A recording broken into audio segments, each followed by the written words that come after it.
Hello guys, welcome to MES world. BCom general computers e-commerce యొక్క paper అయితే ఉందండి. 5 marks questions చూసుకున్నట్టయితే concept of e-commerce, బీ2బీ commerce, internet, అలానే importance of website. Screenshot అయితే తీసుకోండి, ఇంకా ఈజీగా అయితే మీరు నేర్చుకోవచ్చు. అలానే నెక్స్ట్ పేజ్ చూసుకున్నట్టయితే web server, cyber law, Flipkart, Google Pay, అలానే 10 మార్క్స్ క్వశ్చన్స్ అయితే ఈ విధంగా ఉంది చూడండి.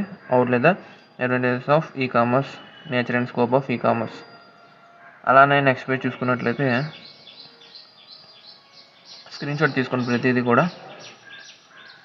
What is internet, what are its components, explain about the structure of website, what is digital signature, what are the process act 2000, what is retailing, Amazon plays retail role in shopping, online shopping discuss చేసుకుని screen shot తీసుకోండి. అలానే next page 4th page చూసుకున్నట్లయితే outline the use of debit cards, internet